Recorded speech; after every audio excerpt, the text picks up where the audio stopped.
What's going on, guys? Welcome back to my channel. It's time for another award season nomination reaction video, this time for the BAFTAs. Earlier today, the BAFTA nominations were officially revealed, and I am dying to see who got nominated. Now, if you're unfamiliar with what the BAFTAs are, pretty much in a nutshell, they are the UK equivalent of the Oscar. And honestly, the only nomination that I really care about is Demi Moore for The Substance. If she can secure a BAFTA nomination, she's probably most likely going to get an Oscar nomination because she has been nominated in every single award show so far. She won the Golden Globe in her category, and that's always on the plus side too. So she won a Golden Globe. She got nominated for Critics' Choice, SAG, and possibly for BAFTA. So if she secures this, that is huge. And I'm just dying to see who else snuck into every single category. This entire award season has been so unpredictable so far, but that's what makes award season fun. I love it. All right, so let's just look at this. I'm dying. I have not seen this yet. I've been avoiding it all day to save my reaction for right here, right now. Now, if you've been watching these videos for a couple of years now, you already know I don't react to every single category like screenplay and technical categories because my real love of these awards are in the acting categories, director, and for the best picture, best film itself. So those are the categories that I will be reacting to. Okay, I got my other phone all set, ready to go, looking at it. I'm on the edge of my seat. Okay. So the 2025 British Academy Film Award nominations. Here we go. All right, the first category, Best Film. So nominated for Best Film, we have Anora, The Brutalist, A Complete Unknown, Conclave, and Emilia Perez. Okay. I was not expecting Emilia Perez to be in the Best Film category. I personally did not care for Emilia Perez. It's not my kind of movie. It was just really off the wall and weird. I enjoy musicals, and that's the reason why I watched Emilia Perez. I also watched it because I knew it was going to be a big player during award season, but I just didn't care for the movie at all. So it really surprises me that Emilia Perez made it into the Best Film category because it's also a international film as well. So automatically I'm thinking it should win for international. But for Best Film, this is the equivalent of Best Picture for an Oscar. I don't think so. Now also keep in mind that the BAFTAs always announce their long list of nominations as well. And the long list are usually 10 nominees that could possibly be nominated for their awards in their categories. I did look at all of them. I don't remember every single one that was nominated or could possibly be nominated on the long list. Do you get what I'm saying? I don't remember the long list nominations. So I'm just going by what has been nominated in prior award shows, okay? So just cut me some slack in the comments and say, that wasn't on the long list anyway. Just, I remember some, but not all. But I'm surprised that Wicked is not here. I think I remember Wicked being on the long list for Best Film. So that is surprising, considering that SAG loved Wicked. I mean, even Jonathan Bailey received a nomination in the supporting actor category for SAG. I mean, Wicked was nominated pretty much in every single category for a SAG award, except for leading actor, because there was no lead actor. So that's pretty shocking that Wicked is not in this category. So I feel like Emilia Perez took Wicked's spot. But all of the others, Anora, The Brutalist, A Complete Unknown, and Conclave, there's no surprise there. I pretty much, okay, standard, standard.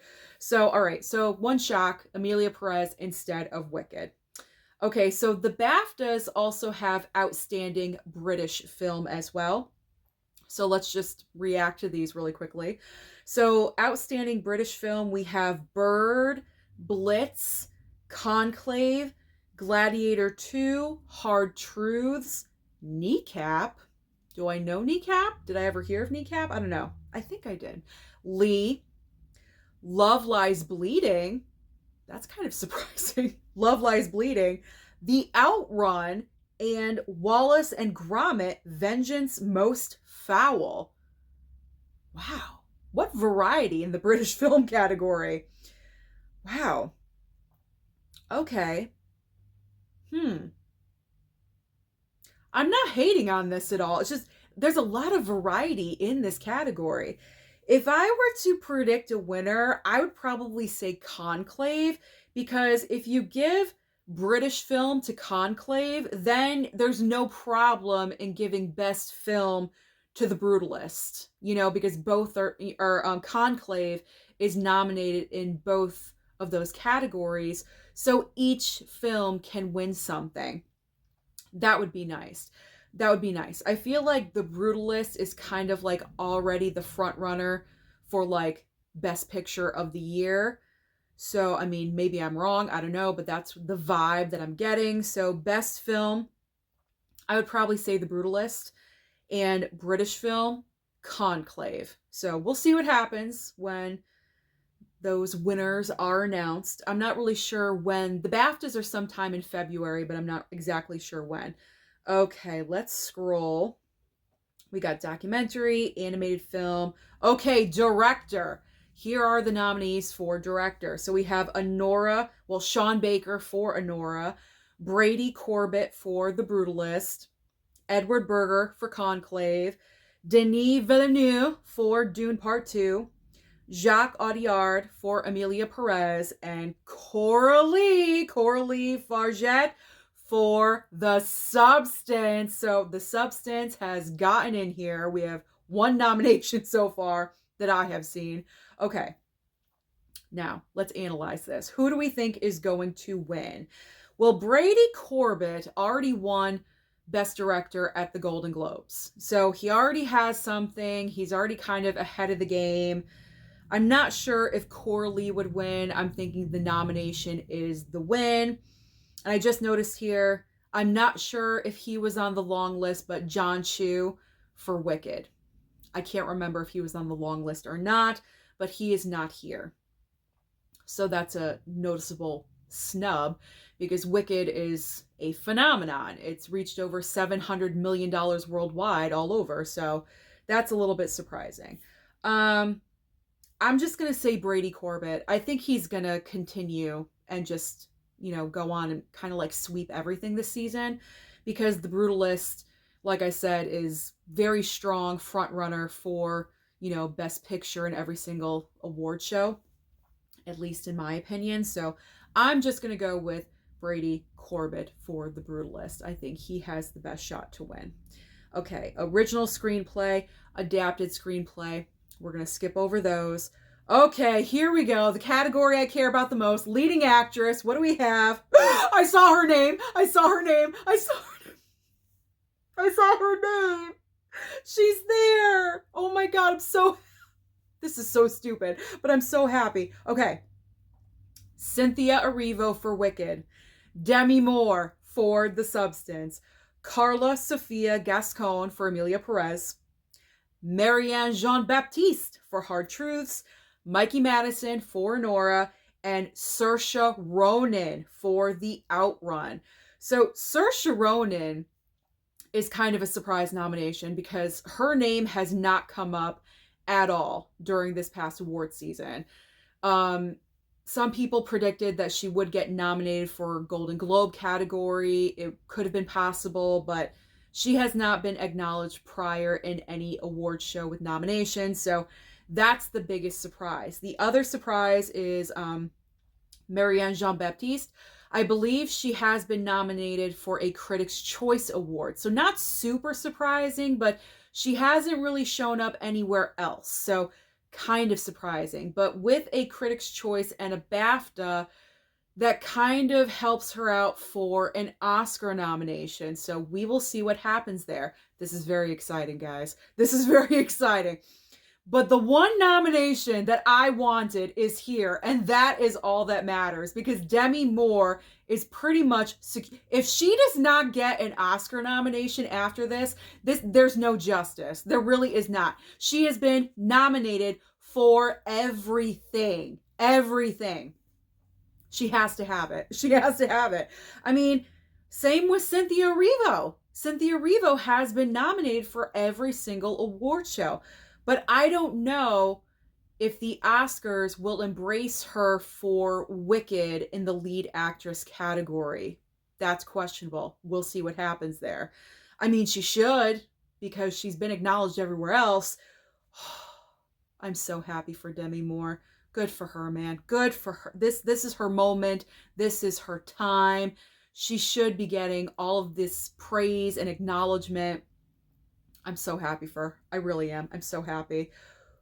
This is exciting stuff. I know I just said that, but for me, this is exciting. Mikey Madison, she's got time. You know, she's got time to win things. Honestly, I might have mentioned this before in a prior reaction video. I think all of the acclaim and praise for her performance in Anora is a little bit overrated. I'm sorry. Like, she is good in the movie. Don't get me wrong, she is great. But compared to Demi Moore, and I'm assuming Marianne Jean-Baptiste, I've heard her performance is absolutely incredible in Hard Truths. So compared to those other performances, I do think that Mikey Madison's is on the weaker side. So I think that's the reason why she didn't win the Golden Globe in that category, and it went to Demi Moore. So, plus combined with she's got time. She's young. This is like her ultimate breakthrough role. I mean, she's been working. You know, she was in Scream 5 and Once Upon a Time in Hollywood, and I'm sure other things, but she's so young. She has a bright future ahead of her. So she can get her nomination is the win. You know what I'm saying? Her nomination is the win. So noticeable off of this list, no Angelina Jolie. And I do remember she was not on the long list. So that was shocking and surprising. I want to say Nicole Kidman was on the long list for the BAFTA, and she is not here. So I'm just assuming that Nicole Kidman is out for an Oscar nomination. And I'm not really sure about Angelina Jolie anymore, because she just has been failing on like all levels with getting nominations. That's a horrible way to say it, but it really is true. And I loved her performance in Maria. I really, really did.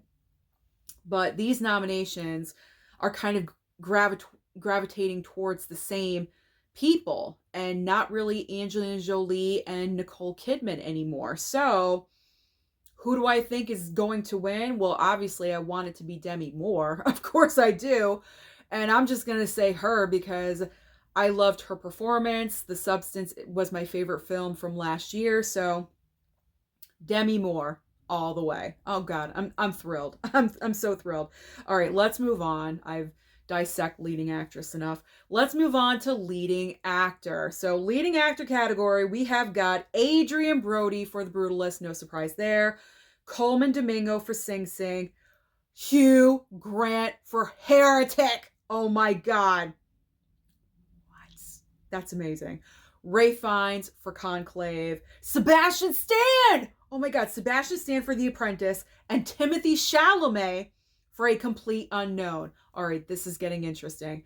This is getting interesting. I mean, Hugh Grant is a surprise, but it's not, because he's British. You know, he's British. You know, this is for British film, you know, so not British film, but, you know, it's the UK. So it shouldn't be that surprising that he does get recognized because he is British. But it's also surprising because I think a lot of us did not think that Hugh Grant would continue to get nominations beyond the Golden Globe Awards, but he went on to receive a Critics' Choice nomination, and now a BAFTA on top of it really makes him a solid contender. So that's interesting. I mean, can he secure an Oscar nomination?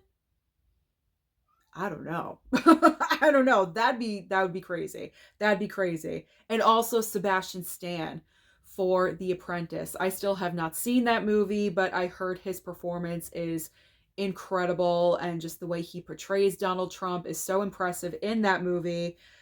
I am so happy that he was recognized, because he was not during the SAG Awards. So that was a little disappointing that he was not recognized during SAG. Now, the one nomination that is not here that has been in other award shows is Daniel Craig for Queer. He is not here in this category, or I should say in this award show. We have the solid four.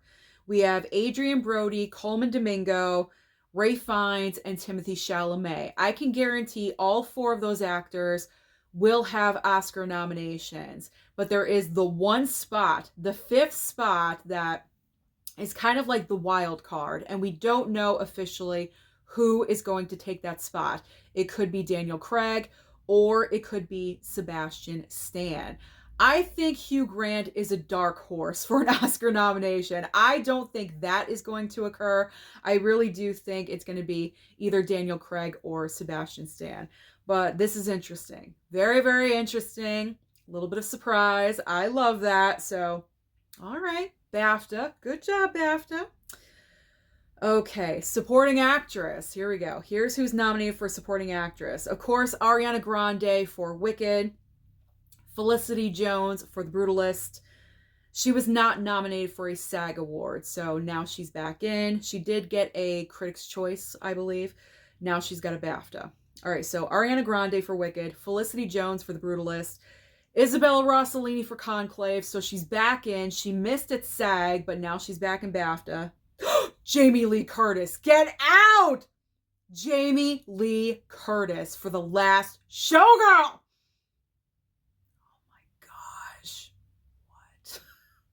Pam Anderson did not get a BAFTA nomination. That is interesting. I can't remember if Pam was on the long list or not, but she was not nominated either. But just Jamie Lee Curtis for The Last Showgirl. Okay. Oh, and we have the double dose of the Amelia Perez girls with Selena Gomez and also Zoe Saldana. I mean, I think Zoe Saldana is probably going to sweep all award season.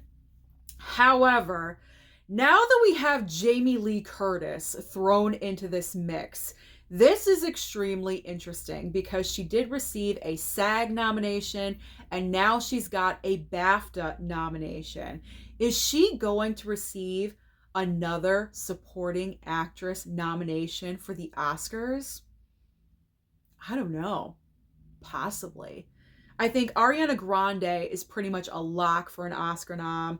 Probably Felicity Jones. I imagine Isabella Rossellini, because she's been nominated everywhere else except for SAG. This is crazy. This is crazy. So absent from here, Danielle Deadwyler.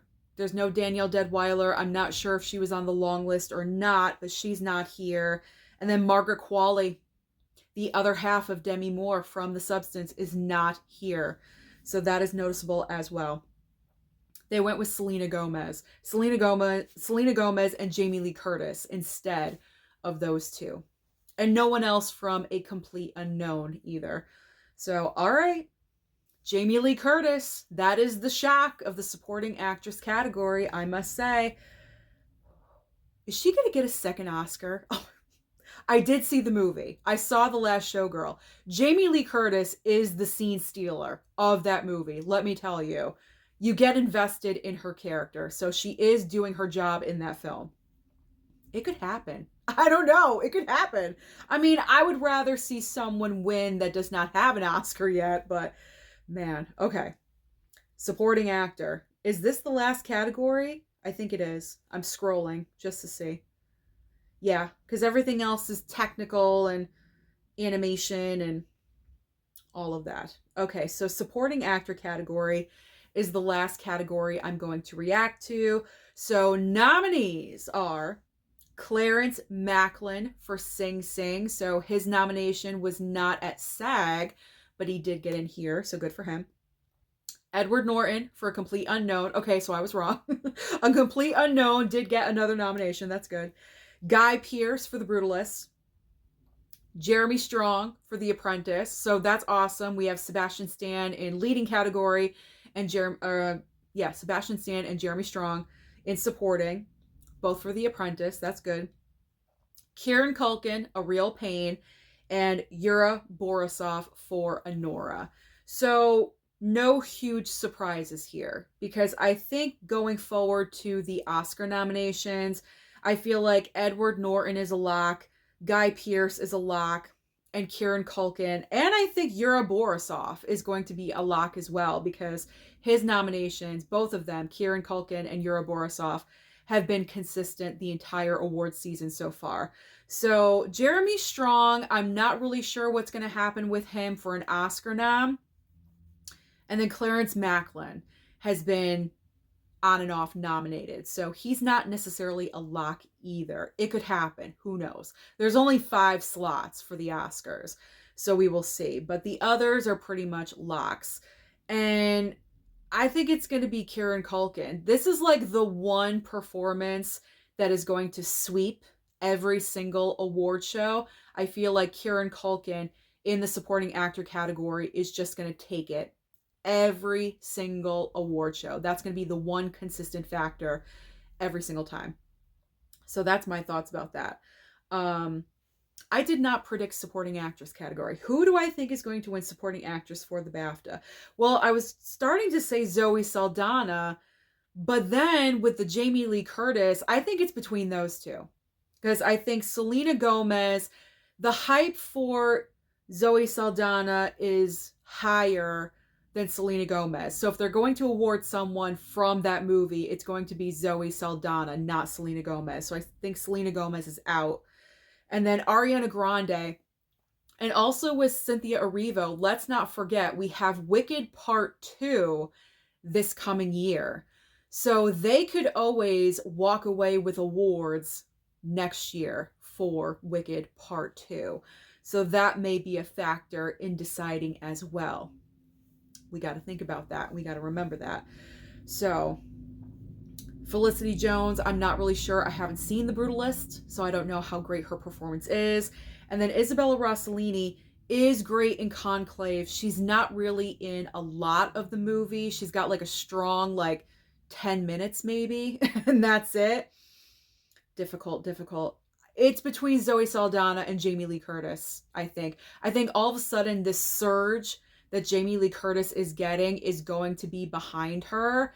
And I would not be surprised if the word of mouth about Jamie Lee Curtis and getting a couple of these nominations last minute is going to help her receive an Oscar nomination. So she could. If she takes the BAFTA, she really, really could. This is crazy. This is insane. And supporting actor, like I said, Kieran Culkin, I think he has it all the way the entire award season. So yeah, those are the BAFTA nominations that I am reacting to in this video. That is it. Everything else is technical. But just looking over very briefly, really quick, we got some Nosferatu, which is good, because I really enjoyed that movie. Okay, Wicked got into makeup and hair, also The Substance, of course. Of course. We got more Wicked in costume, Nosferatu in costume, Conclave, cinematography, Nosferatu again. All right, we got some Nosferatu love. That is great. Okay, so that's just my brief overview of the technical awards. So that is my reaction to the BAFTA nominations for this year. I am just super excited to see where award season is going. We were supposed to have the Critics' Choice Awards, I think last Sunday. I think January 12th is when the Critics' Choice Awards were supposed to happen, but because the fires, they delayed the award show. So I think it's now January 26th. And then in February are the SAG Awards and the BAFTAs, and then the Oscars.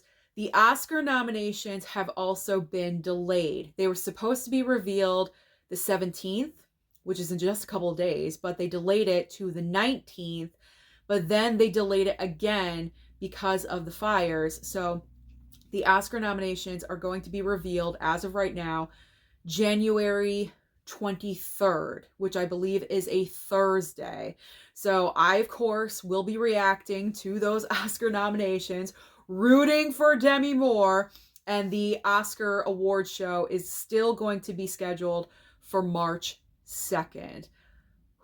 A lot of information, but I am here. If you have any questions about anything, comment down below and let me know. But what do you think of the BAFTA nominations? Are you excited? Are you shocked by any of these? Are you rooting for Demi Moore? Let me know all your thoughts down below in the comment section. Don't forget to like and subscribe before you leave, and I'll see you next time.